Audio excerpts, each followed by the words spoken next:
Ok, entonces nos habíamos quedado básicamente, revisamos pues la parte de el homúnculo de Penfield y Woolsey, ¿no? Para los primates. Después un poco la organización de las cortezas y después observamos que en la corteza motora primaria, aquí está Alejandro, bueno, de una vez le voy a avisar, ahorita se conecta bien. A ver, un segundito. Ya está. Hola Alejandro, les estaba comentando a tus compañeras que el examen lo estamos cambiando, en lugar de que sea el viernes 14, va a ser el miércoles 19, para que lo apuntes por ahí. Miércoles 19. Muy bien. Entonces, nos habíamos quedado entonces en esta parte, y esta parte es muy importante que me interesaba que nos quedara muy clara, ¿no? Que en la corteza motora de los primates, humanos y no humanos, hay un tipo de, eh, neuronas que le conocemos como, o sea, neuronas que viajan por este tracto, ¿verdad? Que es, ¿cómo se llama ese tracto que le llamamos? Que lleva la información de la corteza motora hacia la médula espinal. Córtico espinal. El tracto córtico espinal, ¿verdad? Entonces, que viaja por ese tracto córtico espinal y entonces ese tracto simplemente eh, nos ayuda, se conecta directamente hacia las motoneuronas alfa que están principalmente eh, encargadas del movimiento de la mano, ¿no? Entonces, los primates humanos son los que tienen la mayor densidad de conexiones. Nosotros tenemos esa mayor cantidad de conexiones y la diferencia es que otros mamíferos no las tienen, ¿no? Entonces, es una parte fundamental diferente que tenemos nosotros a todas las otras especies. Veremos que es muy, muy importante, ¿no? Habíamos hecho un pequeño resumen y que lo vamos a volver. Y bueno, ahora vamos a ver un poco de qué es lo que ocurre. Esta clase va a ser un poco de, la parte anterior fue muy anatómica y esta va a ser una parte ya más funcional, ¿no? Entonces, ¿qué es lo que ocurre si se lesiona, por ejemplo, la corteza motora? Habíamos visto que si se lesionaba la corteza somatosensorial primaria, los animalitos perdían capacidades importantes de movimiento y lo que puede ocurrir cuando se lesiona la corteza motora primaria son situaciones relativamente similares, es decir, perdemos, en el caso de la corteza, cuando se lesionaba la corteza somatosensorial primaria, en la región de la mano y del brazo, recuerden que el monito no podía sacar una pasita, ¿no? De una copa, no podía hacer el movimiento fino, ¿no? Y tenía que agarrarlo así como muy bruscamente, pero en realidad no perdía mucho del movimiento grueso. Aquí lo que vemos es una lesión en la región del brazo, pero ahora de la corteza motora primaria. Esta es, como ya hemos visto en todas las clases hasta el cansancio, ¿no? Anterior al surco central tenemos a la corteza motora primaria, que está organizada de manera somatotópica, y aquí tenemos en esta región la parte que corresponde un poco al brazo, ¿no? Y si ocurre una lesión focalizada en esa región nada más, ¿no? Entonces sabemos que en los primates, si se lesiona estas regiones de la corteza motora, entonces el efecto principal rápido, inmediato, eh, es que hay una parálisis del miembro contralateral al sitio de la lesión. Y dependiendo del tamaño de la lesión, ¿no? Si la lesión es muy grande y abarca una región muy grande, por ejemplo, en este caso el primate, el mono, puede perder por completo el movimiento de esa extremidad y no recuperarlo. Entonces si Y sin embargo, si la lesión es relativamente focalizada, eventualmente puede recuperar el movimiento de la extremidad, ¿no? Entonces, en este caso nos muestran un primate que efectivamente perdió, o sea que se le practicó una lesión aquí, experimentalmente. Este tipo de lesiones ocurren de manera, no sé cuál sea la prevalencia, ¿no?, del accidente cerebrovascular, pero ocurre muy cotidianamente los accidentes cerebrovasculares, sobre todo cuando hay problemas de presión arterial alta, etcétera. Pueden ocurrir accidentes cerebrovasculares en donde revientan, ¿no?, algún vaso sanguíneo y la sangre, si se sale de los capilares en el cerebro, mata a las neuronas. Las neuronas nunca están bañadas por sangre, ¿no? Tienen que estar más bien bañadas en líquido cefalorraquídeo y todo su medio extracelular que está lleno de cargas de iones que ya hemos visto en las primeras clases, de tal manera que si nomás llega ahí la sangre, mata todo, ¿no? Entonces lo que ocurre que en los accidentes cerebrovasculares muere un pedazo de la corteza. En este caso fue practicada experimentalmente una lesión chiquita, y lo que quiero que observen es las trayectorias, ¿no? Ya saben que aquí a los monitos se les pide que lleven la mano de un lado a otro, ¿no? Se puede analizar ahí su plan motor, etcétera, etcétera. Y lo que se le pide al monito es que lleve la mano de este punto a esta área que está aquí marcada en este cuadrado. Y esto es como había aprendido el monito su tarea, ¿no? Lo lleva para acá y obsérvese cómo después de la lesión, ¿no? Esto ya es meses después de la lesión, a pesar de haber recuperado el movimiento del brazo, el monito no puede volver a realizar ese tipo de movimientos tan suaves, ¿no? Obsérvese cómo si el movimiento está bien planeado, es una curva relativamente suave en donde obsérvese cómo si uno calcula la distancia entre los puntos, ¿no? O sea, los puntos, cada punto forma la trayectoria.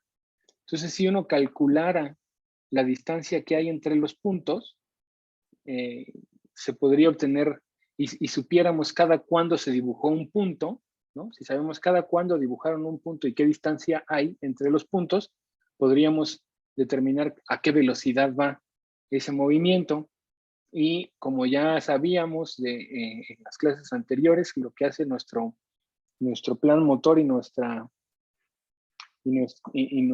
nuestros cálculos de la trayectoria, ¿no? Primero, nuestras cortezas motoras calculan el camino de aquí a acá y calculan la trayectoria y dice, aquí en medio voy a tener la mayor velocidad, y pues obviamente, como se observa aquí, en esta región es donde los puntos están más pegados unos con otros, ¿no? Y conforme van a llegar al área, todos los puntos se van separando, quiere decir que van más lento, ¿no? O sea, recorre más distancia entre que toman una medición y la otra.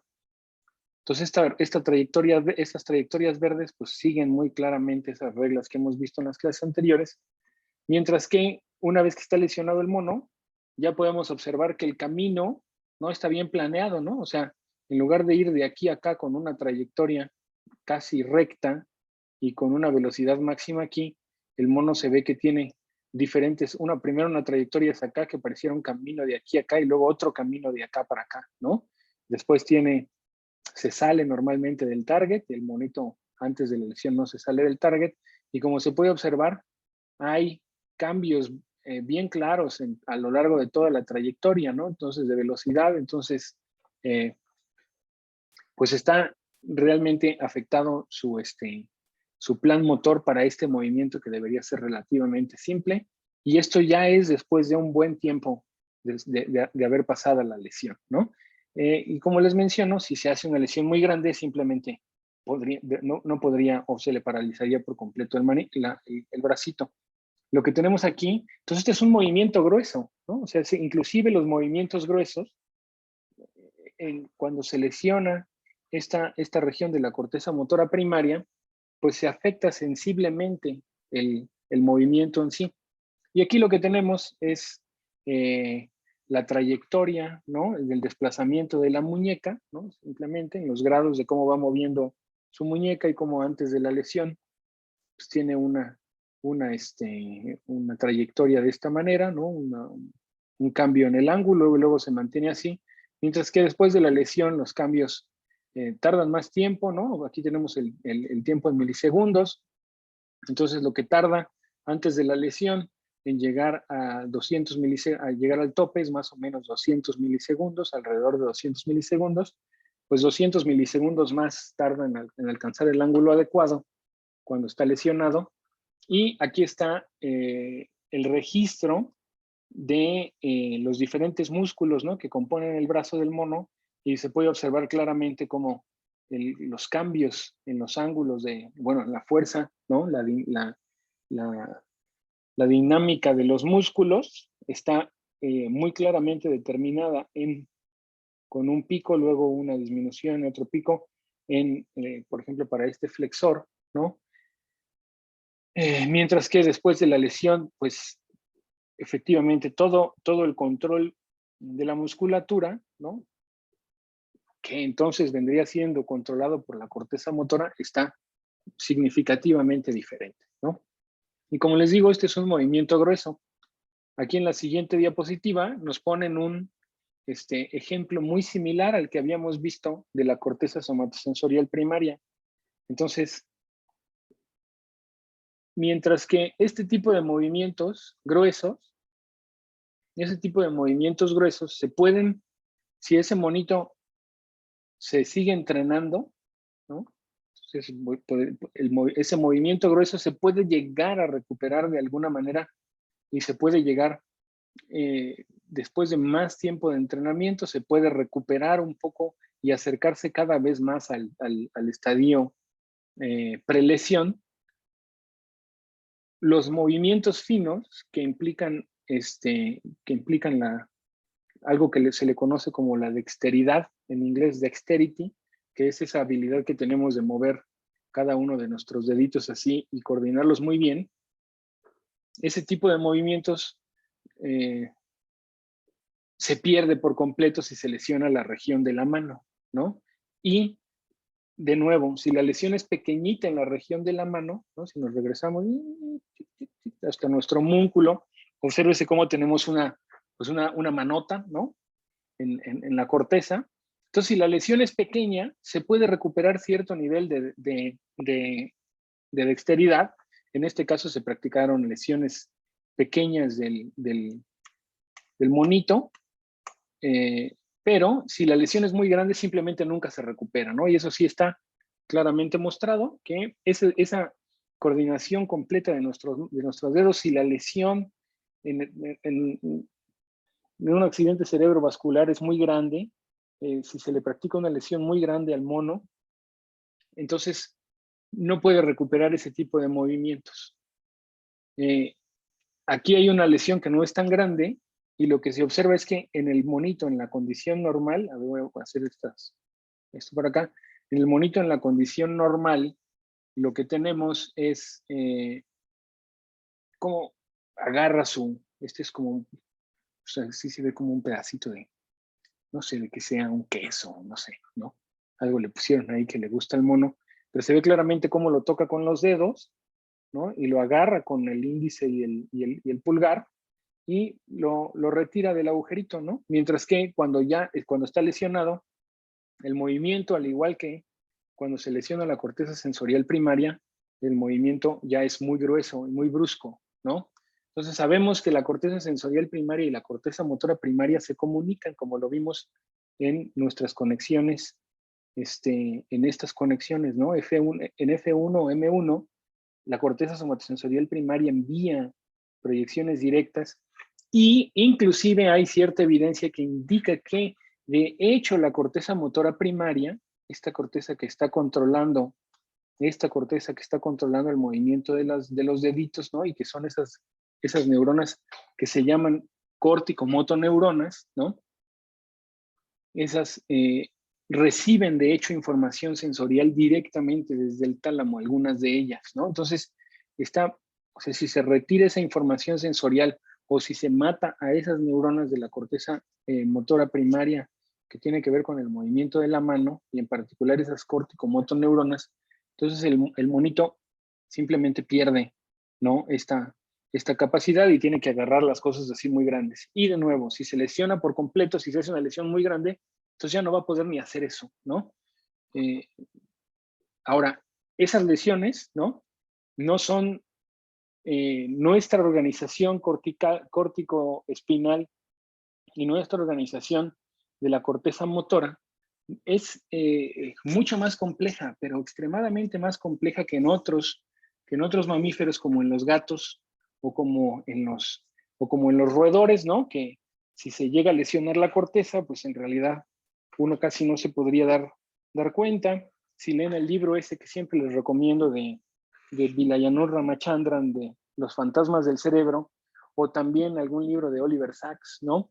Que esos libros son muy interesantes porque hablan de los padecimientos o de cómo reacciona la gente después de lesiones en diferentes regiones corticales o subcorticales. Entonces hay una parte que yo me acuerdo mucho que decía que cuando a los pacientes se les lesiona la corteza motora, entonces rápidamente el neurólogo tiene que ir a verlos de inmediato si la lesión es relativamente pequeña, porque los efectos de las lesiones pequeñas son relativamente pasajeros. Es decir, les toma al paciente recuperar la movilidad, le toma unos cuantos días, 4 o 5 días. Si la lesión es muy grande, pues no, como les digo, pero si es la lesión relativamente focalizada, unos cuantos días. Y dicen que los neurólogos que cuando tienen esa lesión, los pacientes están confabulando, ¿no?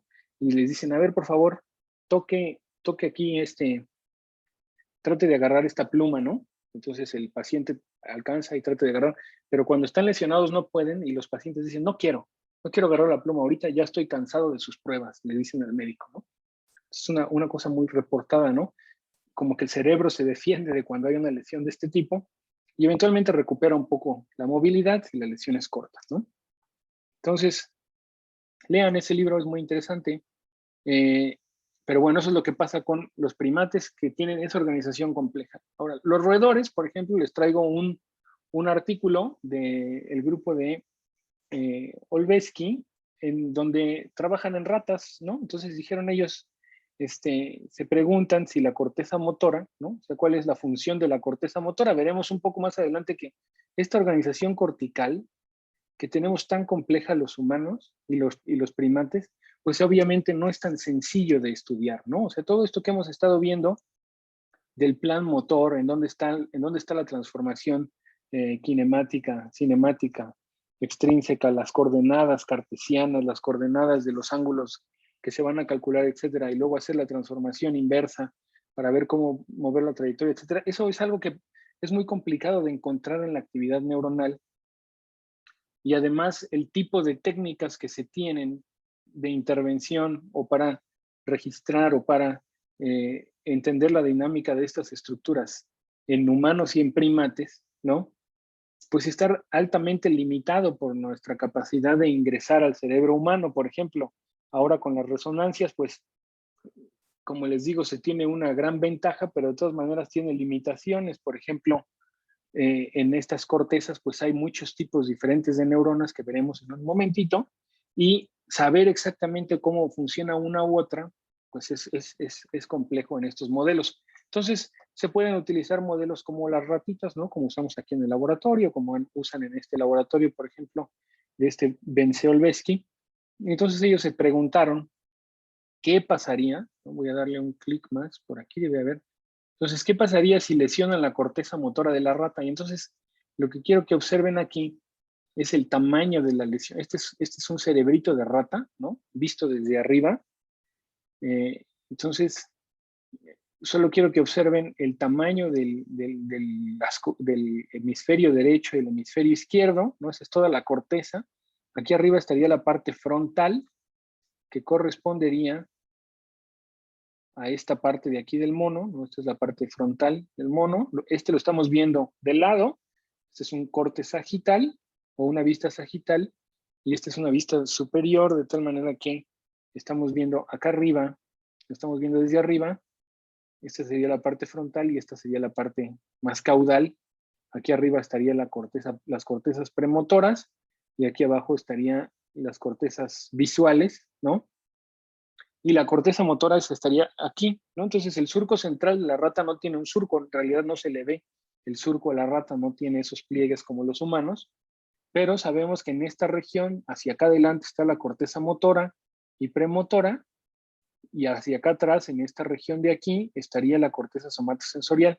Entonces lo que hicieron estos malvados fue practicar lesiones de la corteza motora que abarcaran regiones gigantescas, ¿no? Una lesión como de este tamaño en un primate verdaderamente le paraliza permanentemente las extremidades anteriores o la extremidad anterior. Y aquí nos muestran como una lesión así de grande, ¿no? Aquí en realidad no paraliza la rata, es una cuestión muy curiosa. Entonces, esta rata lo que está haciendo aquí, está parada aquí de lado, ¿no? Esta es una rata Long Evans, se les dice que tienen una capucha, ¿no? Negra, no son ni grises ni son blancas por completo, sino que son la mitad blanca y la cabecita es negra, con sus ojitos negros, y tienen sus dos patitas, y lo que tiene que hacer esta rata es apretar, aquí hay una palanca, y lo que le pidieron estos investigadores es que apriete la palanca una vez, que se espere alrededor de 800, 900 milisegundos, y vuelva a apretarla. Entonces tiene que apretar, esperar y apretar. Entonces, lo que hacen las ratas, y muchos incluidos, y nosotros también, es que cuando tienen que calcular un tiempo entre dos eventos motores, lo que deciden hacer es crear una secuencia motora que consuma el tiempo requerido. Entonces, alguna vez, no sé si han visto a los pianistas, ¿no? Yo siempre veo uno pianista, Alice Ott, ¿no? Que me gusta mucho cómo toca el piano porque se mueve mucho, ¿no? Parece como una de las ratitas. Entonces, está tocando el piano y cuando está esperando su siguiente entrada para volver a tocar el piano, ¿no? Está ahí con la orquesta, y entonces, y luego tiene que esperar y volver a entrar, no se queda así parada, sino que con su cuerpo va siguiendo la música y luego, ¿no? Entonces como que su cálculo temporal de cuánto le va a tomar, volver a ingresar, está muy metido en el ritmo que lleva en el cuerpo, y lo mismo hacen las ratas. Entonces se le pide que toque una vez y luego 750 milisegundos se pide que dé otro toque. Entonces lo que hace la rata es que en lugar de tocar, quedarse quieta y volver a tocar, lo que hace es que toca, genera una secuencia de movimientos que consume 750 milisegundos y vuelve a tocar la palanca. Entonces eso se ve en esta trayectoria roja, ¿no? Entonces el animal toca la palanca una vez, luego va para arriba y luego vuelve a tocar la palanca. Lo que se grafica en esta trayectoria roja es la trayectoria de su pata derecha. Y entonces lo que se observa aquí es que al inicio del entrenamiento, ¿no? Esta es, si estuviéramos registrando el movimiento o graficando el movimiento de la pata en el eje horizontal y en el eje vertical, al inicio del entrenamiento, cada uno de los ensayos, cada una de estas líneas es un ensayo, están todos despeinados, ¿no? Como que no están bien organizados. Pero después de haber hecho eso durante 40 días, entonces obsérvese cómo el animalito siempre hace lo mismo en el ensayo 1, que es negro. El ensayo 1 es el más negro y el ensayo más gris es el ensayo más lejano, ¿no? Entonces, aquí están sobreponiendo varios ensayos, nada más para demostrarnos cómo el animal sigue su trayectoria muy bonita, ¿no? Y hace sus 750 milisegundos. Aquí toca por primera vez la palanca y aquí la segunda vez. Aquí toca por primera vez la palanca y aquí la segunda vez, y hace ese movimiento estereotípico muchas veces. Entonces, pues como el animal está haciendo una secuencia de movimientos con las manos, pues dicen ellos, ¿qué pasa si le quitamos la corteza motora? Pues le quitan la corteza motora y lo que vemos aquí abajo es cuáles son sus movimientos o las trayectorias de sus movimientos con la variabilidad determinada en esa área asombrada antes de la lesión y después de la lesión. Y obsérvese cómo antes y después de la lesión las trayectorias no cambian nada. Es decir, el movimiento grueso ese movimiento grueso no tiene efectos, es como si no le hubieran lesionado nada a la rata, ¿no? Entonces, eso es muy diferente a este mono que ya también llevaba mucho tiempo entrenando después de la lesión y todavía no podía recuperar esa trayectoria, pero en los roedores eso sí se puede recuperar, ¿ok?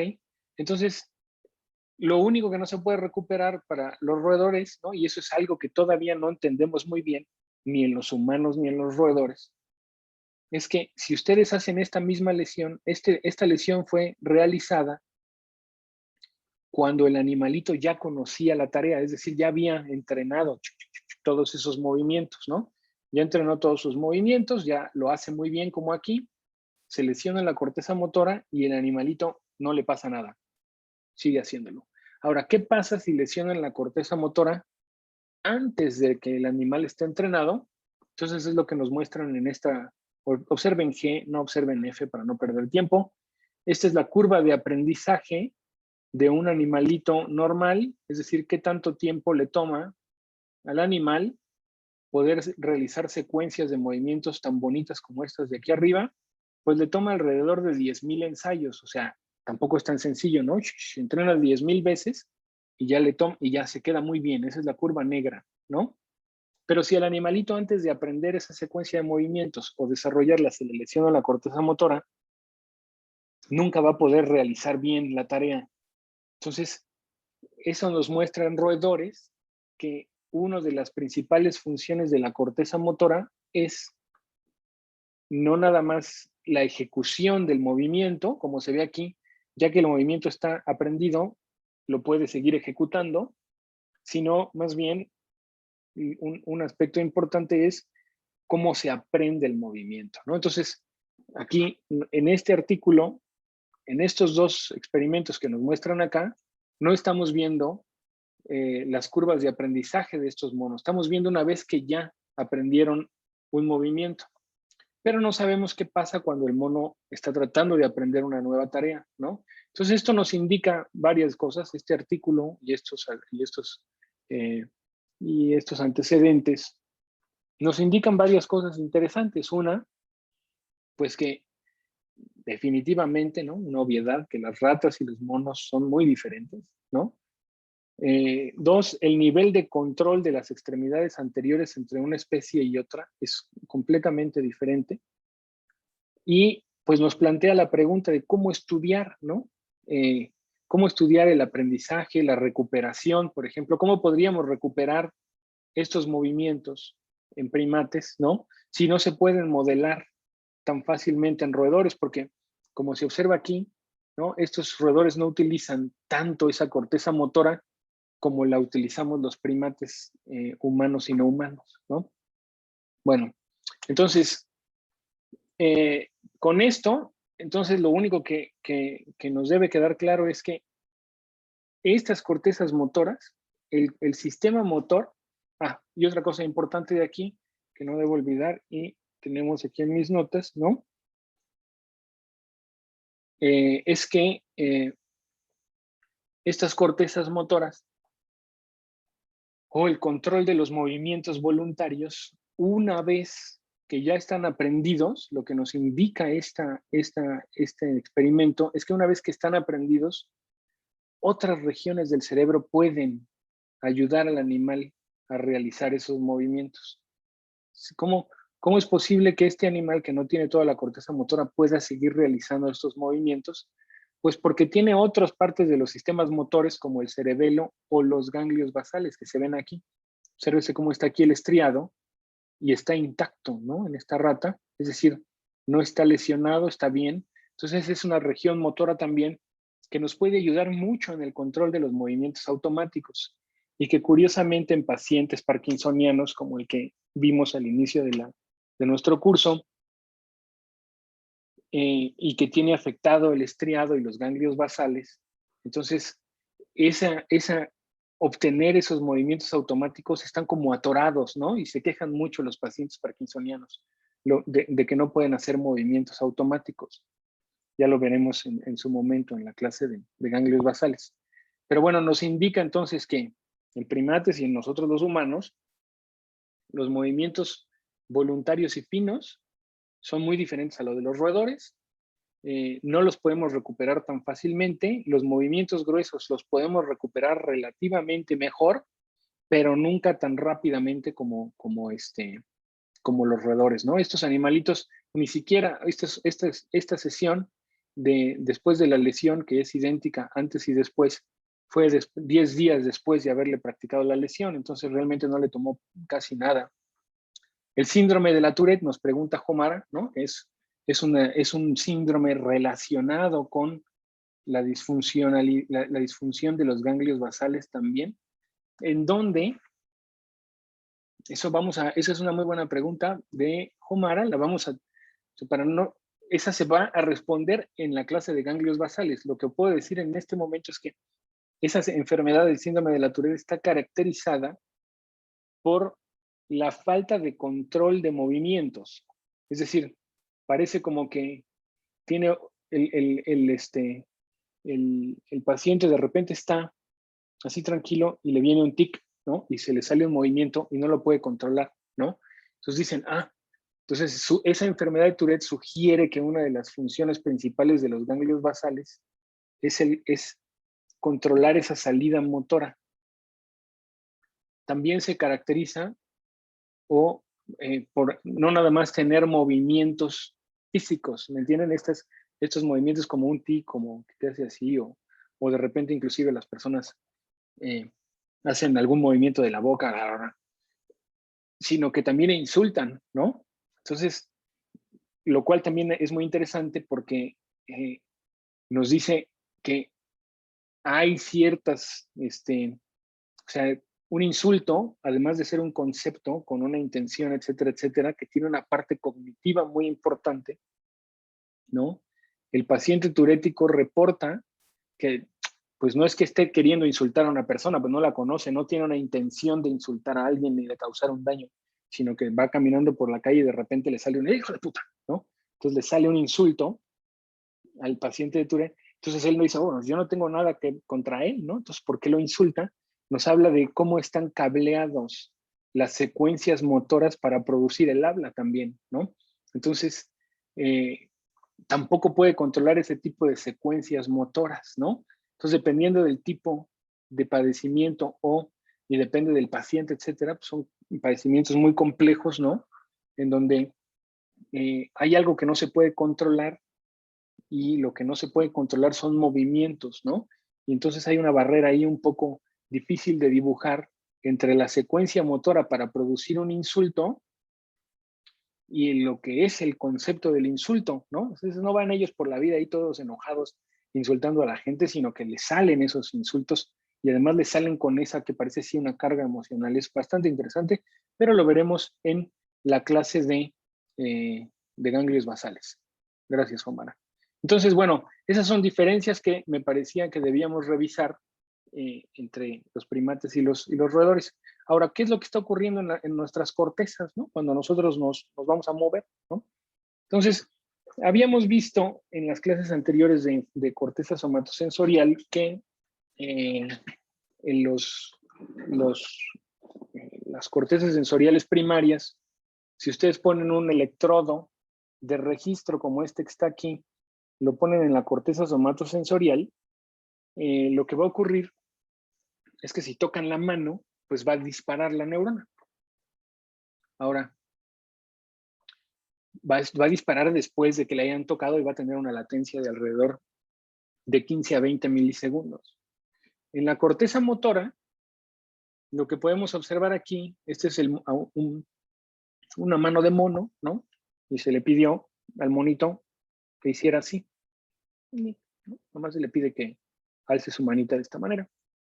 Y se le está midiendo el ángulo, ¿no? La posición de la muñeca para ver, ¿no? El movimiento de la muñeca. Y aquí vemos varios ensayos, 1, 2, 3 ensayos. Este es un movimiento, ay Dios, perdón. Este es un movimiento, aquí les pongo, es un movimiento que dura unos cuantos milisegundos, cientos de milisegundos, ¿no? Entonces un segundito. Y lo que nos está mostrando, este es el trabajo de Evarts, ¿no? Este es los primeros que registraron cortezas motoras y pudieron ver esto. Y lo que quiero que observen, esta es una corteza motora, esta es una neurona en la corteza motora en 3 ensayos. Y lo que quiero que observen es que aquí la muñeca está en la posición baja Eso quiere decir esta parte, ¿no? Aquí está en la posición hacia arriba, en esta parte de aquí está en la posición de hacia arriba, aquí la muñeca baja, y está en la parte de abajo, y luego después, este momento que está aquí, esta subida, es el momento en que el animal la levanta y la deja arriba, la baja. Levanta, la deja arriba, la baja, ¿no? Entonces son ciclos como de 1 segundo, entonces imagínense, se entrena a un mono a hacerle más o menos así, ¿no? Que tarde 1 segundo. Y ya que se entrenó el monito a hacer eso, entonces se registra la corteza motora y lo que observó Evarts y su grupo de colaboradores fue que la actividad de esta neurona motora predecía, o sea, empezaba a activarse antes de el cambio de ángulo de la muñeca, ¿no? Eso es muy diferente a la corteza somatosensorial. Eso se activa antes, alrededor de 100 a 200 milisegundos, lo reportan. Aquí se ve mucho más que 100, 200 milisegundos, ¿no? Pero entonces ya sabemos que en cortezas motoras, inclusive algunas personas le llaman inclusive actividad preparatoria, llega a estar hasta 500 milisegundos antes de que nos vayamos a, o de que ejerzamos el movimiento, ¿no?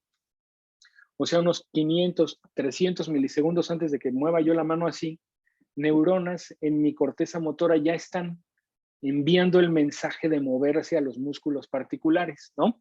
Entonces, unos 400, 500 milisegundos antes, esta neurona comienza su tasa de disparo y alcanza la máxima, obsérvese, alcanza la máxima tasa de disparo, ¿no? Cada una de estas líneas así es un disparo, entonces alcanza su máxima tasa de disparo. Aquí cuando está cambiando el ángulo, obsérvese aquí se ve más una mayor frecuencia de disparo, parece como que, pero y coincide con que el cambio en el ángulo es mucho más rápido que este cambio suave, ¿no? Lo mismo acá, pues, su tasa de disparo es un poco menor y el cambio suave, ¿no? Entonces lo que se observa es que así van a encontrar algunas neuronas de la corteza motora, principalmente de la corteza motora primaria, de M1, F1, ¿ok? Importante saber que las neuronas que pertenecen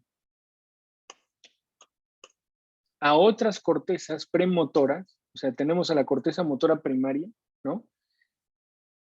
Las cortezas motoras primarias, nuestras cortezas motoras primarias, van a disparar como lo acabamos de ver, y también encontrarán a neuronas de las cortezas premotoras disparando de manera muy similar a la que vimos en la corteza motora primaria, con una pequeña diferencia, y es que neuronas y eso lo vamos a ver en la siguiente clase, ¿no?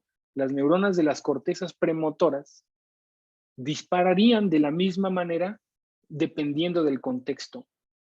Entonces, a lo mejor en este caso el animalito está haciendo ese movimiento mientras está siendo entrenado y él sabe que cada vez que haga ese movimiento se le va a dar un reforzador, una gotita de agua azucarada, una pasa o un pedacito de cereal, lo que sea que se le refuerce, ¿no? Y esas neuronas de la corteza motora primaria siempre van a disparar así ante el movimiento de la muñeca.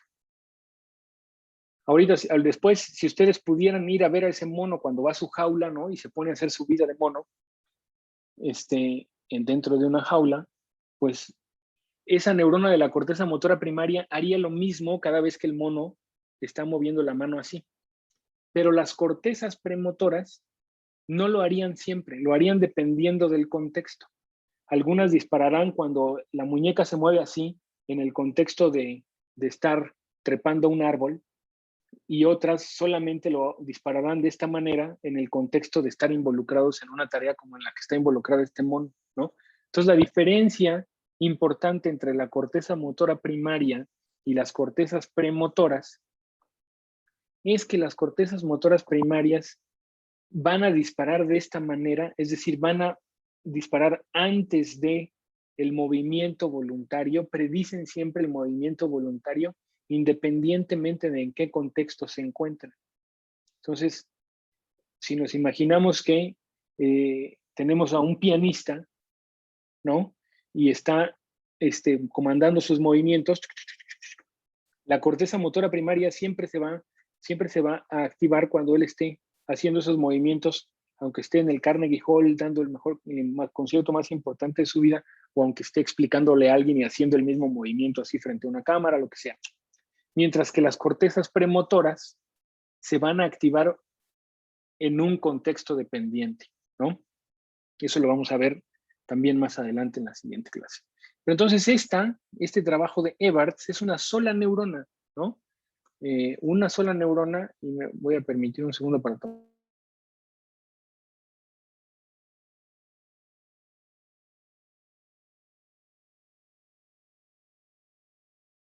Es una sola neurona. Neuronas individuales en la corteza motora hacen esto, ¿ok? Ahora, hay otra característica importante, y es que, como habíamos visto, aquí se está registrando una neurona que sigue, ¿no?, el movimiento de la muñeca. Este tipo de registros, como les comento siempre, también los hacen aquí nuestros colegas Hugo Merchant y Víctor de la Fuente. Y alguna vez que he visto yo alguno de sus registros, ¿no?, y dicen, oye, ven, Pavel, te voy a mostrar una neurona que está aquí, que está muy buena, mira cómo está disparando cuando el animal está haciendo tal cosa. A ver, voy y veo la neurona, ¿no? Y siempre les pregunto, a ver, porque cuando están registrándola, algunas veces, como hay que acercar el electrodo así específicamente, lo acerca uno hasta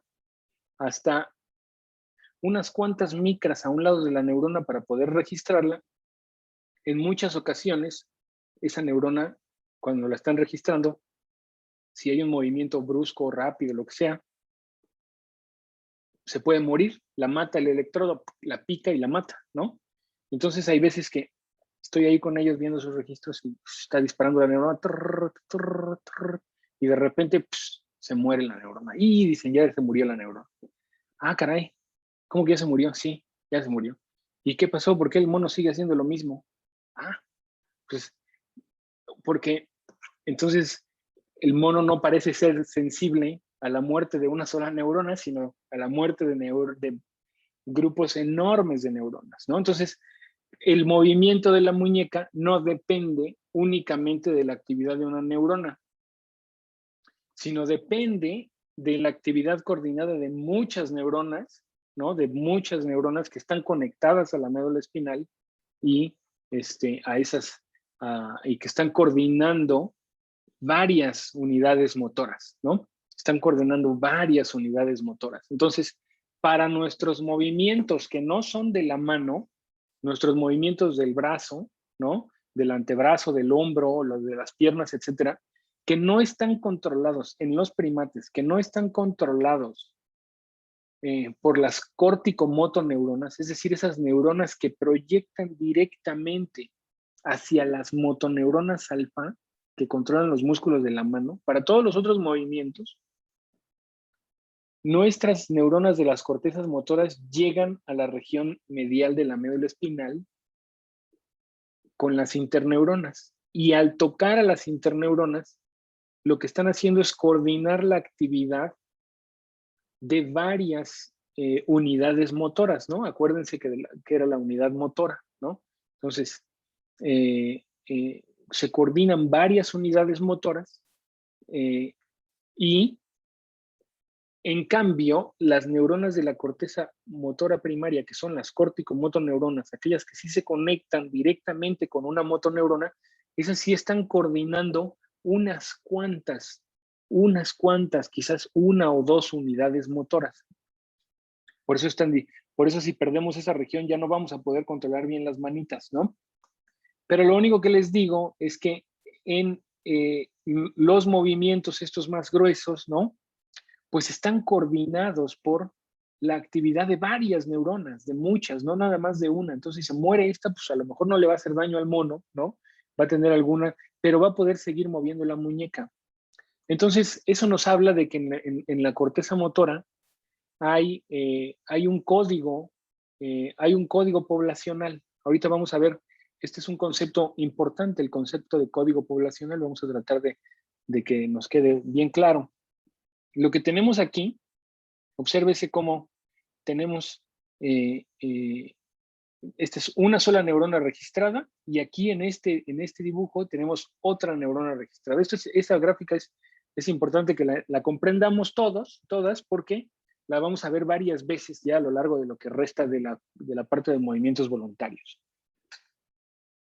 Lo que tenemos aquí en el centro es el típico experimento que se hace con los monitos o con los humanos que le pedimos, ¿no? Acuérdense que le pedimos al humano o al mono que ponga la mano en el centro y que la mueva en diferentes direcciones, ¿ok? Si alguien si se atora alguien, me avisa. Entonces, y lo que tenemos en la periferia, ¿no? En estas cosas, son algo que le conocemos como gráficas de barrido o raster plots.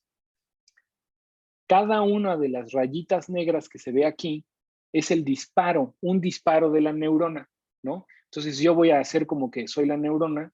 Para esta primera rayita voy a permitirme poner este rojo. Estamos viendo esta fila de disparos de una sola neurona.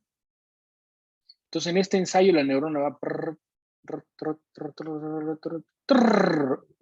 ¿no? Entonces aquí donde se pone más oscuro quiere decir que la neurona dispara más. ¿Ok? Ese es un ensayo. En el siguiente ensayo hace lo mismo. Y aquí nos ponen 1, 2, 3, 4, 5 ensayos, ¿no?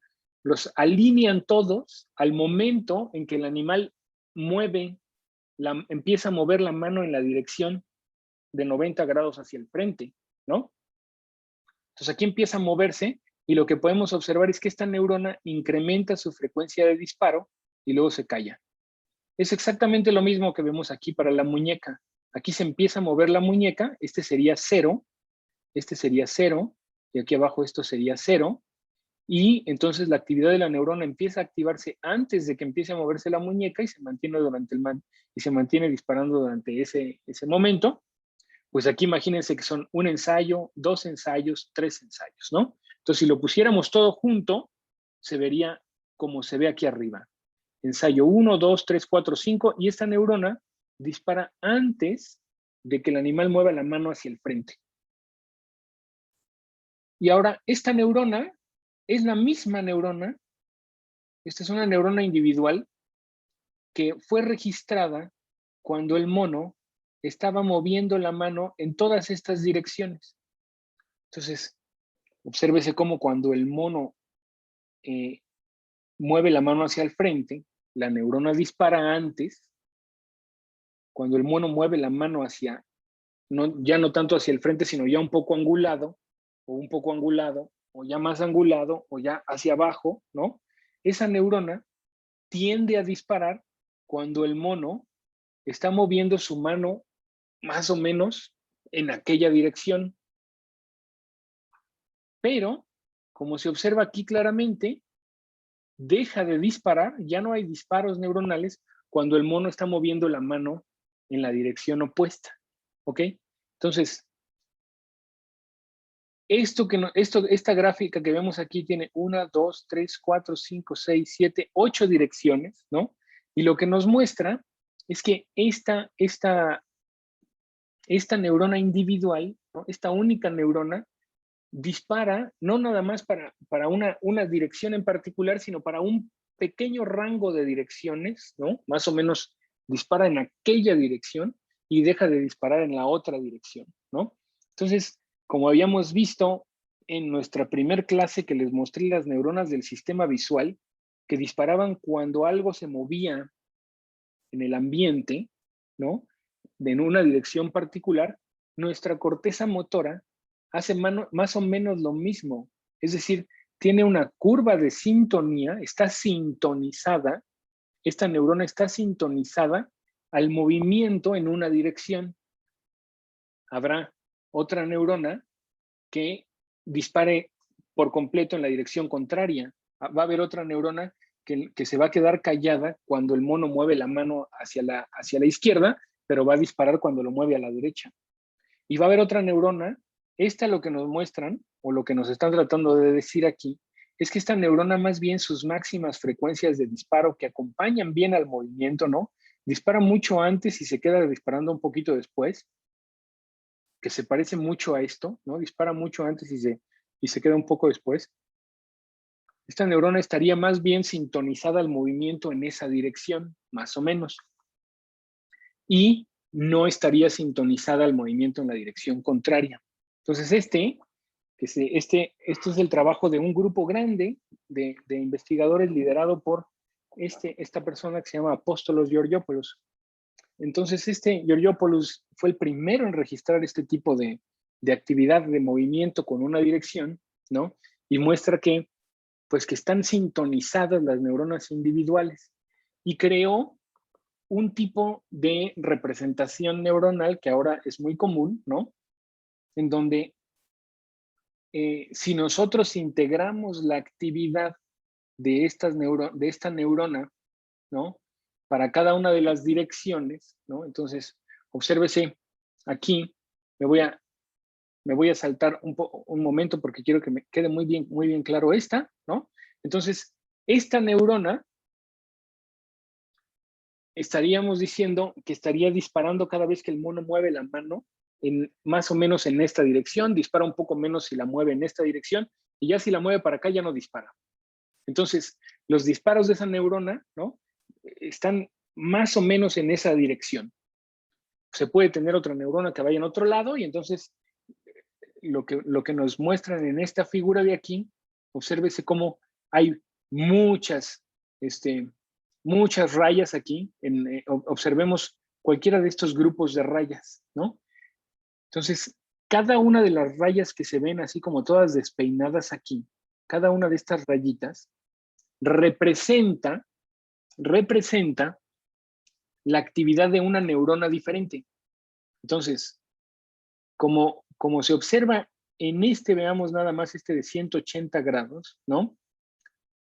Hay una neurona que esta que está aquí, ¿no? Larga, vamos a decir que están representando cada neurona con una dirección. Si la neurona dispara hacia allá, ¿ok? Si la neurona dispara hacia allá, en aquella dirección, ¿y qué tan largo es? Es la frecuencia de disparo. Entonces, entre más largo quiere decir que dispara con más fuerza, ¿no?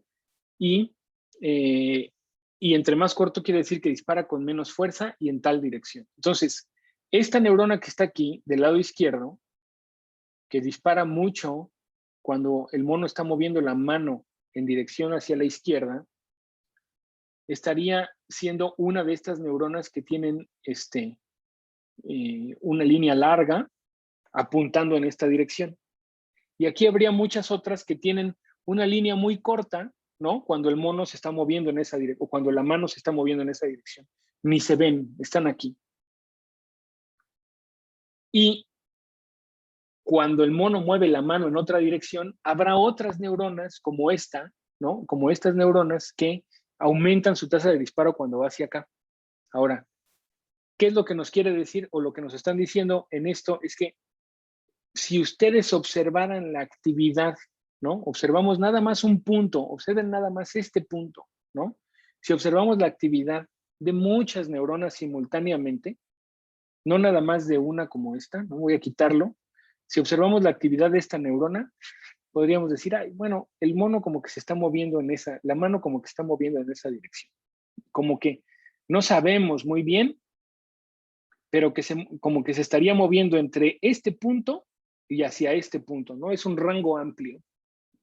Pero si estuviéramos viendo la actividad de esa neurona, más otra neurona, más otra neurona, más otra neurona, entonces si por ejemplo tuviéramos dos neuronas, solamente dos neuronas, y la neurona 1 fuera como esta, y la neurona 2 disparara en la dirección opuesta, entonces nosotros podríamos saber en qué dirección se mueve el mono o la mano del mono si viéramos, por ejemplo, mira, la neurona 1 está en su máxima tasa de disparo y la neurona 2 está en su mínima tasa de disparo. Si la neurona 1 está en su máxima y la neurona 2 está en su mínima, eso quiere decir que la mano del mono se está moviendo hacia hasta 180 grados. Perfecto. Porque sabemos que la neurona 1, su máxima tasa de disparo es 180 grados y la neurona 2, su máxima tasa de, su mínima tasa de disparo es 180 grados, ¿no? Entonces, combinando la actividad de las dos neuronas, podríamos saber más o menos con cierta precisión en qué dirección se está moviendo la mano del mono. Si pusiéramos muchas neuronas más juntas, entonces podríamos extraer con mucha mayor precisión en qué dirección se mueve el mono. Y ese es el vector azul que se ve aquí. Se le conoce como un vector poblacional. Si se integra la actividad de todas las neuronas que tienen sintonías o curvas de sintonía diferentes, se puede saber con una precisión muy alta en qué dirección se mueve la mano del mono. Entonces, ¿qué es lo que se puede hacer? Si ustedes tienen un decodificador de actividad neuronal, están registrando muchas neuronas simultáneamente en la corteza de un mono, y dicen, ay, la neurona 1 dispara así, la neurona 2 dispara así, la neurona 3 dispara así, la neurona 4 dispara así, y la neurona 100 dispara de esta manera, eso quiere decir que el mono debería estar moviendo la mano en esta dirección. Ah, pero mira, ahora cambió un poco la actividad de la neurona 27. Ah, pues eso haría que el mono estuviera moviéndola un poquito más hacia su izquierda. Entonces, haciendo un trabajo matemático importante de decodificación, se podría saber, sin ver la mano del mono, hacia dónde la está moviendo. Es decir, se podría predecir el movimiento del animal al ver la actividad de muchas neuronas que tienen este tipo de actividad. Entonces, eso es lo que se trata de hacer con los sistemas de prótesis neuronales, que se conocen como prótesis neuronales, ¿no? Si se pone como este Elon Musk, ¿no? Que ahora está poniendo, eso ya se ha trabajado, lo que hace Elon Musk ahora, pues ya lo han hecho desde hace muchísimo tiempo, ¿no? Georgopoulos y todas estas personas que han estudiado esto desde hace muchísimo tiempo. Bueno, vamos a verlo también un poco más adelante. Lo que me interesa es, primero, que las neuronas de la corteza motora tienen una sintonía hacia en una dirección particular. Y que no nada más tenemos una, sino que tenemos muchas neuronas. Si pudiéramos ver la actividad de muchas, podríamos determinar con bastante exactitud en qué dirección se mueve una mano o el bracito del mono, ¿no? Que eso es lo que vemos acá. Entonces, y aquí les puse de hecho una pequeña conclusión que estoy tapando, ¿no? Entonces, lo que nos indican estos experimentos es que la dirección, ¿no? Del movimiento está codificada en la actividad de una gran población, ¿no? De neuronas, por ejemplo, en este caso, en la corteza que se encarga de mover el brazo del mono. Entonces, dependiendo, ¿no? Entonces, el movimiento de nuestro dedo índice va a estar codificado, el movimiento entero de nuestro dedo índice va a estar codificado en la actividad de una población grande de neuronas que se encargue de mover a nuestro dedo índice. Y eso va a estar directamente relacionado, ¿no? La población de neuronas que se encarga de dar todo el movimiento de una región de nuestro cuerpo, pues va a estar obviamente relacionada con la cantidad de neuronas corticales en ese mapa de Penfield, que ya revisamos al inicio de la clase, ¿no? Entre más neuronas tengamos en la corteza para esa región, pues más van a estar dedicadas al movimiento de una o varias regiones de nuestro cuerpo. Entonces, en este caso, antes de pasar a esta parte de lo que vimos en esta diapositiva anterior, es el movimiento, o sea, es el movimiento en una dirección, ¿no? Eso es un movimiento simple. Pero en realidad nuestros movimientos, no somos robots que hacemos, o sea, el famosísimo baile del robot, ¿no? En donde cada uno de nuestros movimientos tiene un inicio y un fin muy claro, ¿no? O sea, inicia y termina aquí. Y luego hace una pausa. Y luego sigue para acá. Y luego hace una pausa. Y luego hace una pausa. Ese es un movimiento del baile del robot y el movimiento robótico. Lo vemos gracioso y antinatural porque estamos acostumbrados a movimientos suaves y continuos, ¿no? O sea, nuestra corteza motora está ejecutando los planes motores para que haya suavidad en la transición entre un movimiento y otro. Entonces, cuando yo me muevo y termino una trayectoria y ya está empezando la siguiente. O sea, no es que se detenga y luego venga otra. No es que se detenga y venga otra, sino que ese es nuestro movimiento natural, como está codificado en la corteza, es un continuo de movimientos, ¿no? Entonces, ahorita vamos a verlo aquí, y eso también se puede observar en el código de una neurona o en el código de una población. Entonces, lo que tenemos en este experimento de Andrew Schwartz es lo siguiente. Aquí tenemos una espiral, ¿no? Aquí no crean que estoy tratando de hipnotizar a nadie, ¿no? Es solamente el movimiento de la mano de un mono que está entrenado a hacer este movimiento. Voy a usar la mano izquierda para que se vea igual ahí, ¿no? De venir de un punto, se le pide al mono que haga este movimiento, que haga círculos hacia el lado izquierdo o que haga círculos hacia el lado derecho, ¿no? Entonces, es casi como Daniel San y el maestro Miyagi, ¿no? Si han visto el Karate Kid, que le decía, pule, seca. Entonces le enseña al mono a hacer lo mismo que hacía Daniel San, haciéndolo así, y al mismo tiempo se le está registrando la corteza, se le está registrando una neurona en la corteza motora. Y lo que observamos es la trayectoria del movimiento del brazo del mono, ¿no? Es la trayectoria del movimiento del brazo del mono. Y lo que observamos en código de color, ¿ok? En el código de color es la tasa de disparo de la neurona. Entonces, rojo quiere decir la máxima tasa de disparo y azul quiere decir la mínima tasa de disparo.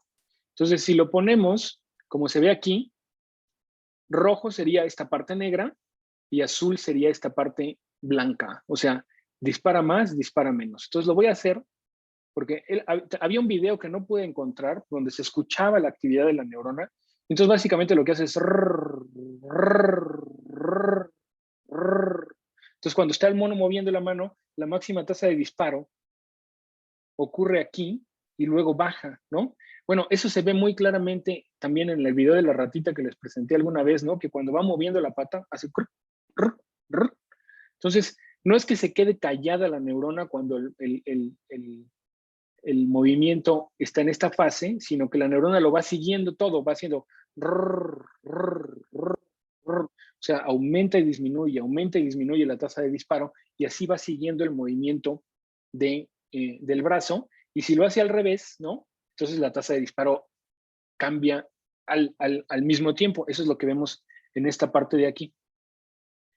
Si se observa eso en la trayectoria poblacional, ¿no? O sea, si lo hacemos, si extraemos la tasa de disparo de una sola neurona, podemos relativamente saber con cierta precisión en qué región se encuentra la manita del mono.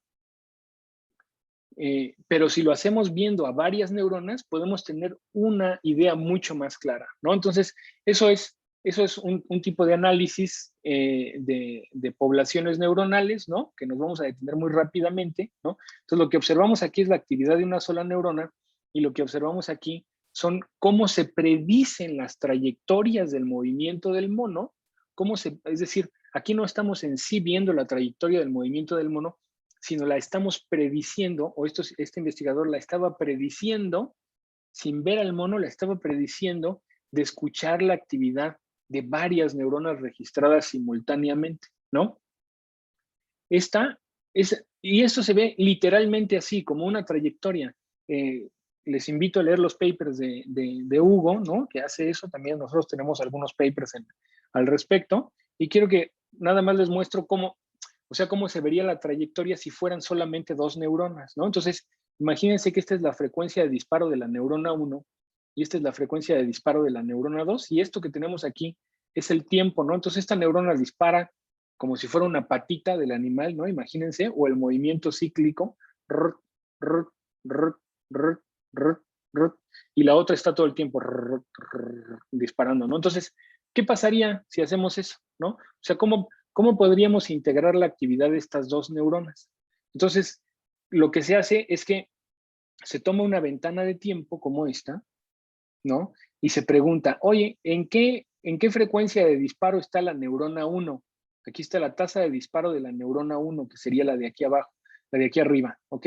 La neurona 1 es la de aquí arriba, y en el eje de las X tenemos su frecuencia de disparo, donde la mayor tasa de disparo está aquí acá, y la menor está acá.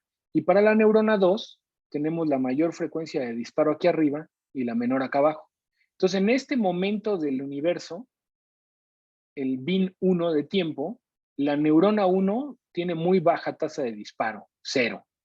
Y la neurona 2 tiene una alta tasa de disparo, ahí está.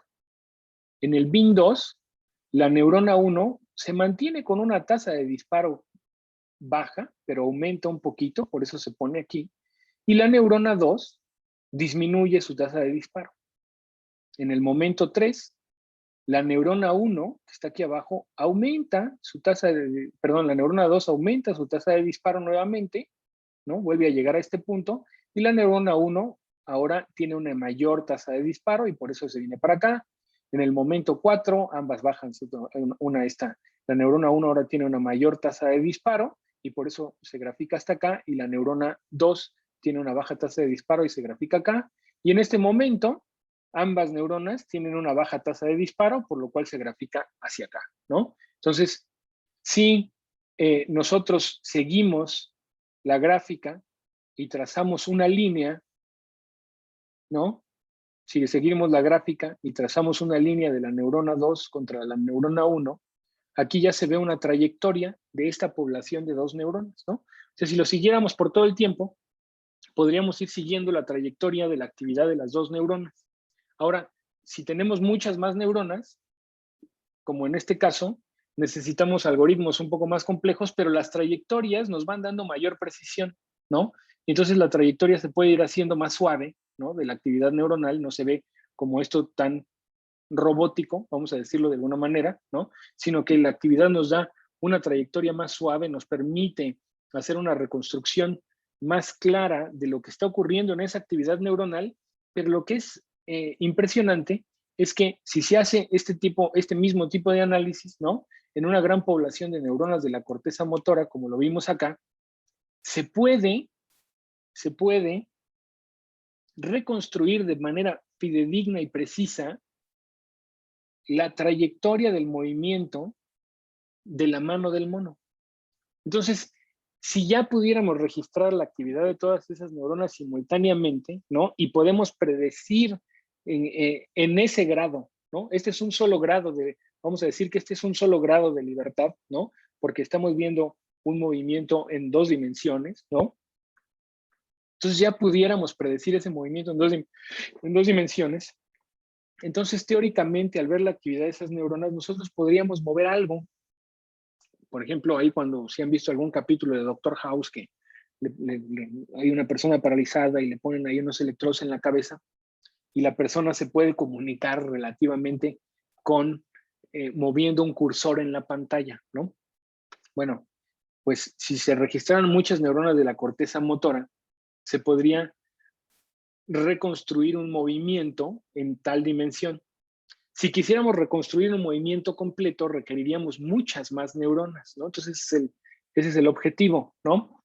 Y eso es básicamente lo que está detrás, ¿no? De las prótesis que se conocen como prótesis neuronales, como para poder, por ejemplo, mover un bracito mecánico, etcétera, ¿no? Que ya veremos cómo van las cosas más o menos en esa parte de la literatura, ¿no? Entonces me voy a saltar esta otra vez. Y entonces, ¿alguna duda hasta aquí? El código poblacional, ¿no? Traté de hacérselos como de la manera más sencilla con una población de 2 neuronas, ¿no? Entonces, si seguimos la trayectoria de 2 neuronas, ¿no? Pues podemos ver, ¿no? Se dibuja una trayectoria. Ahora, si lo hacemos para muchas más neuronas, aumentamos la precisión. ¿Por qué? ¿Por qué aumentamos la precisión?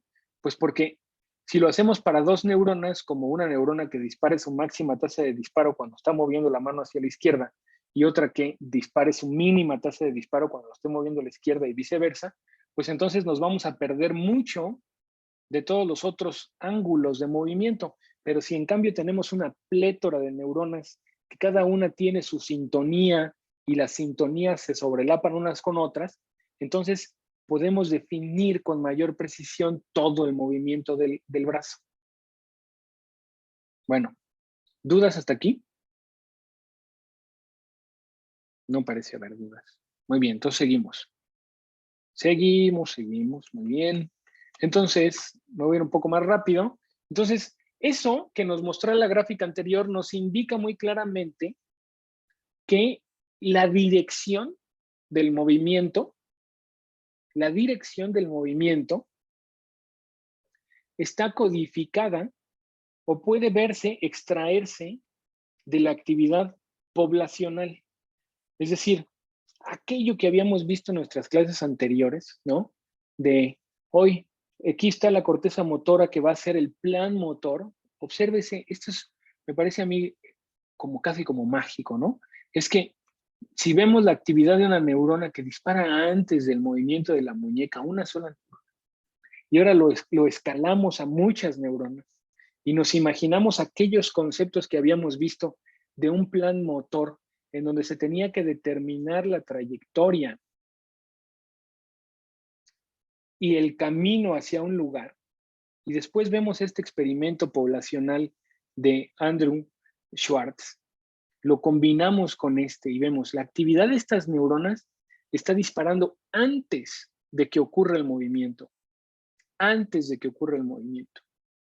La actividad de estas neuronas está disparando unos milisegundos antes de que el mono haga el movimiento, ¿ok? Entonces, si nos imaginamos eso, entonces en ese código poblacional, en la actividad de ese código poblacional que está ocurriendo cientos de milisegundos antes de que se lleve a cabo el movimiento, entonces ahí está en ese código poblacional ese plan de el camino a seguir y la trayectoria.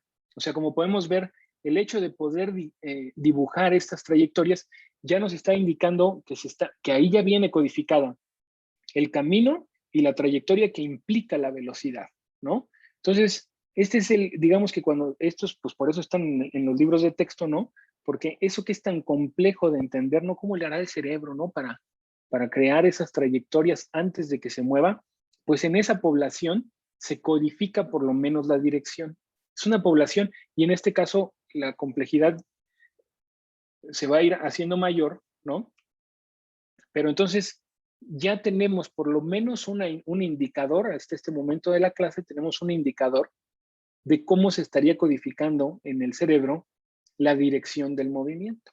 Ahora, ¿qué pasa con la fuerza? ¿No? O sea, ¿cómo le hará el cerebro? Porque entonces nosotros no nada más nos movemos o no codificamos nada más la velocidad, sino también la fuerza, ¿no? de un movimiento.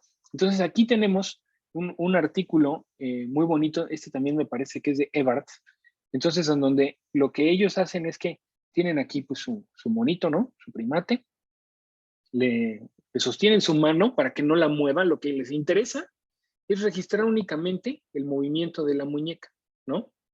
Y entonces el experimento es muy bonito porque dice, es un tubo que el mono tiene que agarrar y rotarlo, simplemente lo tiene que rotar, su tarea es esa, se le da un reforzador, ¿no? Y reforzador, reforzador, reforzador. Entonces luego lo que hacen es que están registrando la actividad de la corteza motora en el área de la muñeca. Aquí está el inicio del movimiento.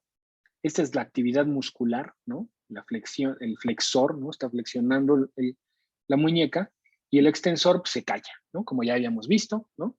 Ya sabemos que ahí en la médula espinal, por esa inervación recíproca, se va a activar un músculo y se va a callar el otro, ¿no? Ahí está. Y en la corteza motora, aquí, antes de que haga esa flexión, aumenta la actividad de disparo de esa neurona, ¿ok? Y ahora, en otro momento, ese es un tubito que tiene pues, su resistencia natural, ahí está moviéndolo. Y ahora en este caso se le hace una trampa al mono y le dicen, pues ahora te voy a poner un peso, ¿no? Que esté haciendo que sea más difícil mover ese tubo. Es como cuando vamos al gimnasio, ¿no? Y le ponemos más peso, ¿no? Ahí está. Entonces, se le pone más peso y obviamente, el músculo va a hacer un mayor esfuerzo, ¿no? Una mayor carga. La ganancia, como ya habíamos visto también en nuestra clase anterior, ¿qué pasa si no estamos obteniendo el resultado? Nuestro sistema motor aumenta la ganancia. ¿Y cómo hace para aumentar la ganancia? Aumenta la actividad de la neurona motora, lo cual se va a ver reflejado en el aumento en la actividad de las motoneuronas, ¿no? Y aquí tenemos, tiene una cita en la ENES, tengo que desconectar, muy bien, Jomara, muy bien, nos vemos. Entonces, y entonces, aumenta la tasa de disparo, ¿no? Y el músculo también aumenta. Ahora, ¿qué pasa? Aquí está aumentando porque se le está poniendo una fuerza contraria, ¿no? A la flexión. ¿Ah? Entonces esa neurona parece que también está codificando esa fuerza, ¿no? Pero ¿qué pasa si ahora en lugar de que la fuerza sea contraria al movimiento, sino que más bien ahora lo ayude? Ahora ponen el peso del otro lado y el mono ya no le cuesta trabajo mover el tubito, ya no tiene que poner fuerza.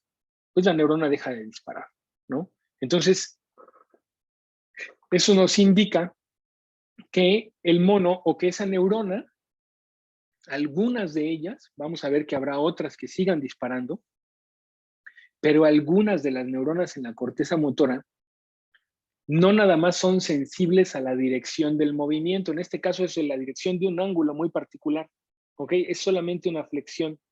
Entonces, hay algunas neuronas que son específicas para ese movimiento, pero que cuando ya no se tiene que imprimir ninguna fuerza, deja de disparar, ¿no?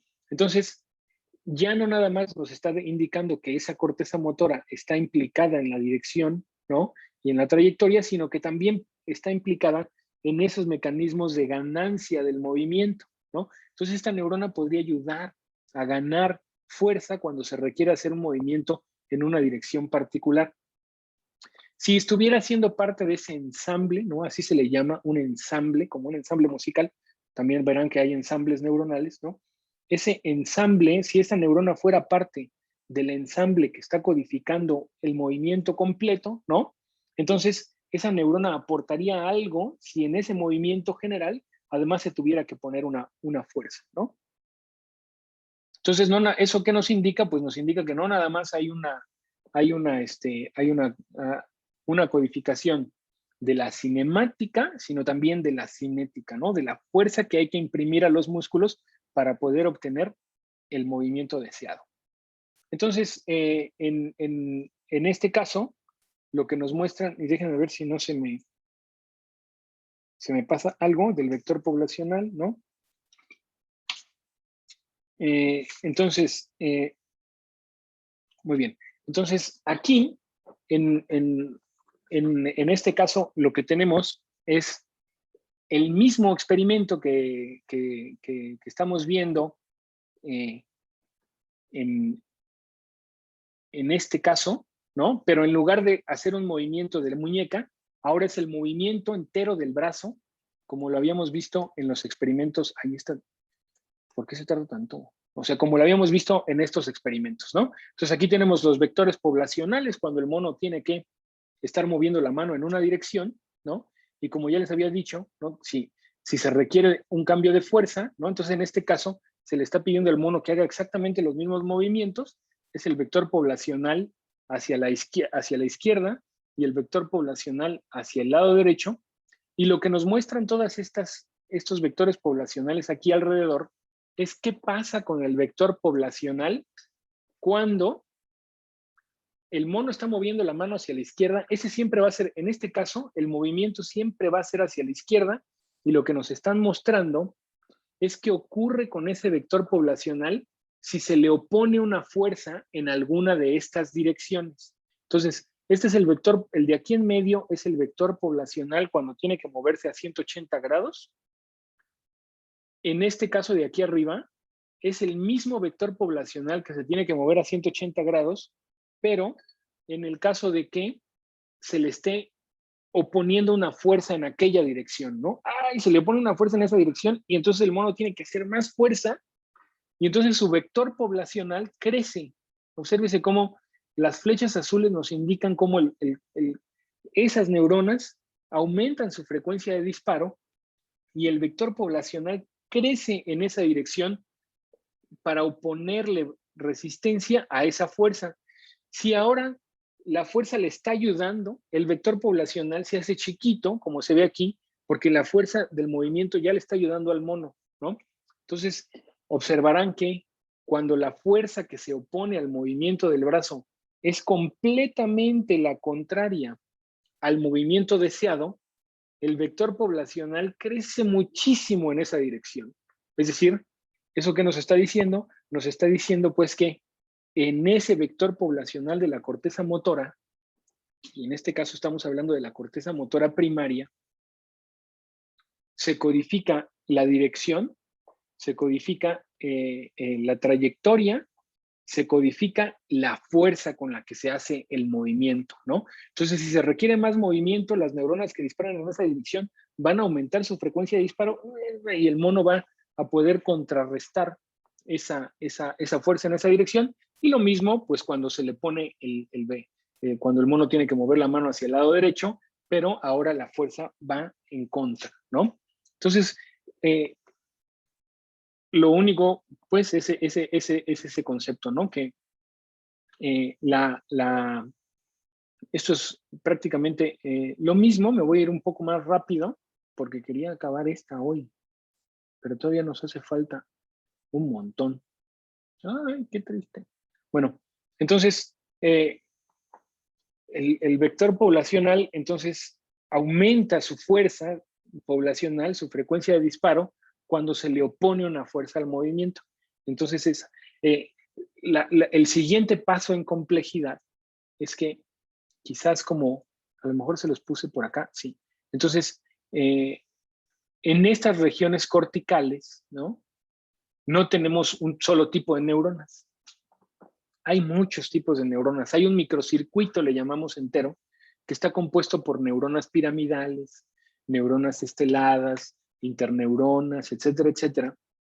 Y lo que no sabemos aquí en estos experimentos, no se sabía específicamente, pues, qué tipo de neurona era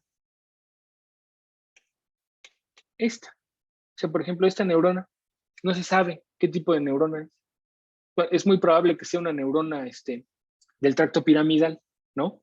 Pero, ¿cómo saber si en el vector poblacional, cómo saber si unas son piramidales, si unas son de proyección bilateral o de proyección unilateral, ¿no? Entonces eso es muy difícil de saber en primates, ¿no? Pero con roedores se puede resolver un poco más ese asunto, ¿no?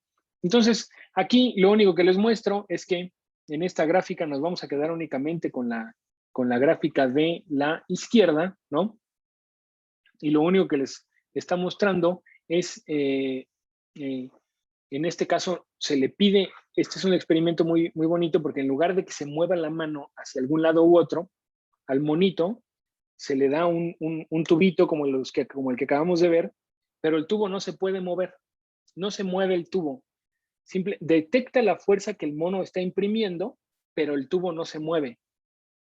Entonces, este nos ayuda a entender que como no hay un estiramiento real del músculo, ¿no? Entonces nos ayuda nada más a entender cómo se codificaría la fuerza. En este caso, en los casos anteriores, el mono de hecho sí está moviendo la mano, ¿no? Entonces, aquí todavía hay cierto grado de incertidumbre porque, ok, le estoy poniendo fuerza, pero entonces el mono está aplicando más fuerza, le estoy poniendo fuerza en contra, pero el mono está aplicando más fuerza, pero de cualquier manera sí hay un desplazamiento. Entonces, en este caso, lo que se hizo fue poner un tubito en donde el mono agarra el joystick, ¿no?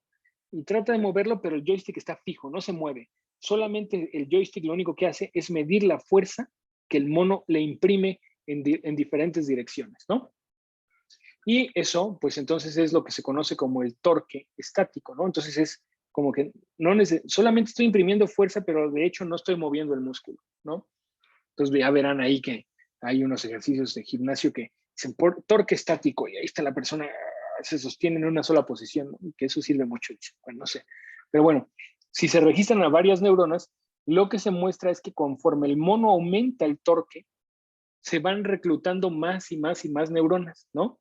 Entonces, esta es la frecuencia de los disparos de varias neuronas juntas, registradas simultáneamente, y lo único que nos muestra es que en ese código poblacional, la fuerza del movimiento pues está codificada en la frecuencia, en cómo va aumentando la frecuencia de disparo. Eso ya nos da dos conceptos que son básicos. Es que la dirección, ¿ok?, del movimiento está codificada en la población, porque hay neuronas que disparan con preferencia hacia una dirección y hacia otra no. Entonces, la dirección está codificada en la población de neuronas y la fuerza del movimiento está codificada en la frecuencia de disparo de esas neuronas. Es decir, una neurona puede disparar poquito, ¿no? Una neurona puede disparar poquito, pero si todas las neuronas están disparando poquito y vemos la actividad de todas juntas, de todas maneras podríamos extraer la dirección del movimiento. Para extraer la fuerza sí tendríamos que cuantificar la cantidad de impulsos nerviosos por segundo. Entonces, la dirección del movimiento se codifica en la actividad poblacional y en la sintonía, es decir, las neuronas tienen preferencia por direcciones particulares y la intensidad del movimiento está codificada por qué tanto disparan las neuronas, ¿ok? Entonces, dirección, como lo vimos allá, en la población de las neuronas y está sustentada en que las neuronas tienen una sintonía para direcciones particulares y la fuerza está codificada en la frecuencia de disparo de esas neuronas individuales. Luego, estoy viendo si no se me pasa algo. No, muy bien. Entonces, en esta parte, como lo habíamos visto, ¿no? O sea, ya vimos que cómo se empiezan a organizar esos ensambles neuronales, ¿no? Recuerden que ¿qué son nuestros movimientos si no son o sea, el movimiento en sí, pues es tratar de llevar a alguno de nuestros efectores a un punto en el espacio, ¿no? Y entonces nuestra corteza motora está codificando el qué y el cómo, el path y la trayectoria, y por lo tanto también la cinética y la cinemática de ese movimiento, ¿no? Entonces, ¿cómo le hace para hacer eso, ¿no? Entonces, como ya habíamos visto en otras clases, ¿no? Esas motoneuronas, ¿no? Y córtico-motoneuronas y neuronas del tracto espinal, etcétera, córtico espinal, entonces están recibiendo, ¿no?, información, retroalimentación, ¿no? Y como ya me habíamos visto en las otras clases, ¿no? Existen movimientos que tienen un control por retroalimentación, existen movimientos como los balísticos que no están sujetos a una retroalimentación directa, sino que requiere de ir al siguiente ensayo, ¿no?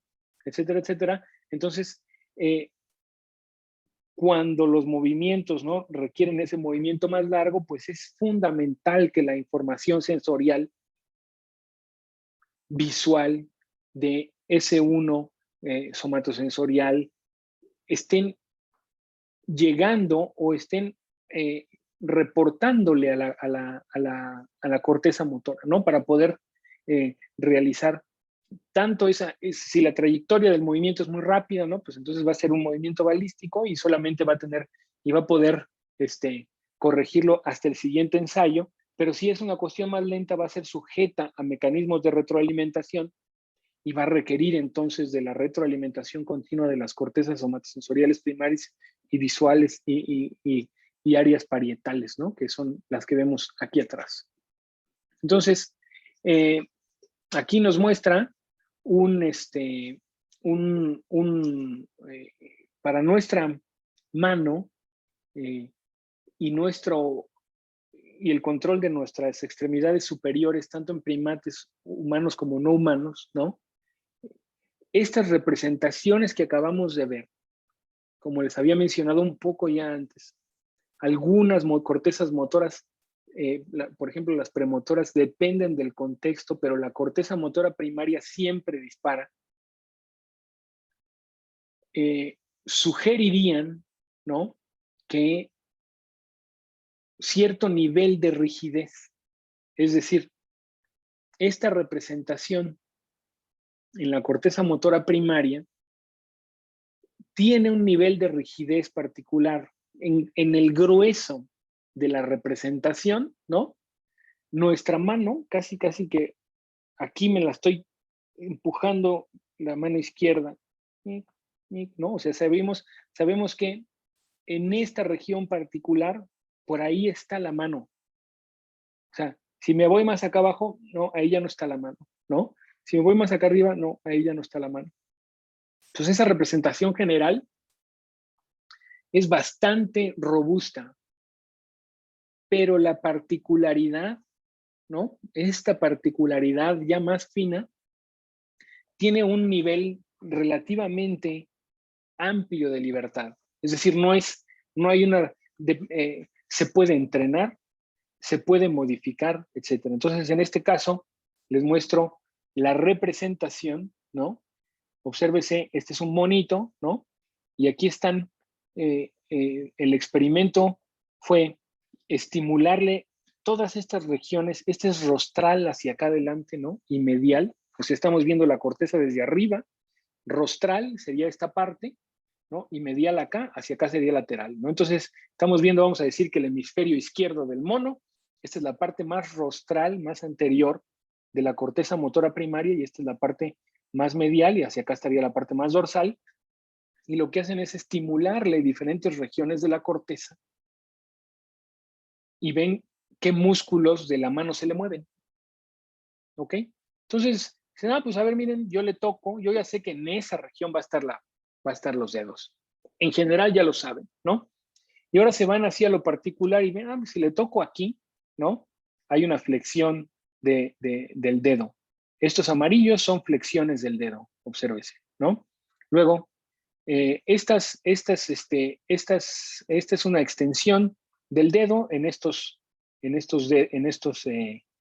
puntos donde se estimula, y esta es una abducción de la muñeca. Ahí está, ¿no? Ahora, al monito se le entrena a agarrar una pasita, ¿no?, de un lugar difícil, ¿no? Al principio le cuesta trabajo, pero luego ya después es un experto y anda ya sacando ahí. Entonces, lo que observan es que después del entrenamiento, las regiones para la extensión y flexión del dedo ya se comieron a la abducción de la muñeca, ¿ok? Entonces, le cambió relativamente ese mapa, ¿no? Y ahora esas regiones ya están ayudando a codificar más bien la flexión y la extensión del dedo. Y esto es bastante dinámico. Entonces, lo que nos muestran aquí, ¿no?, es el número de ensayos, vamos a decir en esta línea que es un poco más gris, ¿no? Nos van a mostrar el número de ensayos exitosos que tuvo antes del entrenamiento. Aquí observemos únicamente el número gris, ¿no? Y antes del entrenamiento, el primer día del entrenamiento, en la fase 2 del entrenamiento, y luego hay una fase donde se le deja de entrenar. Ahora ya vete a tu casa y no vuelvas en 2 meses, ¿no? Y entonces, cuando regresa después de no haber entrenado, entonces su conducta es tan mala como aquí al inicio del entrenamiento, y luego se le vuelve a entrenar y su conducta mejora nuevamente. Y lo que observamos en esta línea verde es la respuesta dual, es decir, qué tanto esa región responde tanto a la abducción de la muñeca como a la flexión del dedo. Entonces, pues había una región determinada, ¿no?, que respondía a un porcentaje determinado de corteza que respondía a ambas cosas antes del entrenamiento, pero ya cuando se entrena, ahora ya hay una región mucho más grande ¿no? Que responde a ambas cosas, y ahora cuando se le deja de entrenar, la corteza se regresa a su estado anterior, y si se le reentrena, la corteza vuelve a incrementar. Y esto, si lo entrenan mucho, mucho, mucho más, esas representaciones se pueden ir haciendo más rígidas para cosas que son más entrenadas, o se pueden hacer menos rígidas para cosas que se te van olvidando, ¿no? Entonces, lo que nos muestra, pues, es un tipo de memoria de procedimiento, de memoria de aprendizaje motor, que está sustentada en los circuitos neuronales. Ahora, lo difícil es saber cómo es que una región cortical en un momento determinado puede participar en un movimiento y en otro momento puede dejar de participar en un movimiento tal. En el movimiento general siempre participa, pero ya en el movimiento más fino, aprendido, etcétera, pues cuáles son las reglas que la ayudan a hacer eso, ¿no? Y entonces ahí es donde entra esta parte importante del microcircuito, y yo creo que hoy, que ya van a ser las 9:40, bueno, vamos a ver si esta a lo mejor nos la podemos echar aquí y luego después la retomamos un poco en la clase que viene, ¿no? Entonces, como les mencionaba, pues esas cortezas motoras no están compuestas únicamente de neuronas del tracto córtico espinal. Eso no se los he mencionado casi todavía en este momento, hasta ahora, pero a saber que todo lo que hemos visto en las diapositivas anteriores, ¿no? Son neuronas de la corteza motora que pertenecen a las neuronas del tracto piramidal. Entonces ya sabemos que el tracto piramidal lo podemos dividir en dos, ¿no? Alguien que me recuerde, lo dijimos la vez pasada, ¿no? Que el tracto piramidal se puede dividir en dos, uno que es el córtico tal y el otro que es el córtico ¿qué? A ver si se acuerdan. O si ya a esta hora a lo mejor ya están bien dormidas. ¿Nadie? Nadie. Bueno. El córtico vulvar, ¿no? Exactamente. Muy bien, Alex. Es el córtico vulvar, ¿no? Entonces, el córtico vulvar lleva la información, o sea, el córtico espinal lleva la información hacia la médula espinal y controla qué músculos.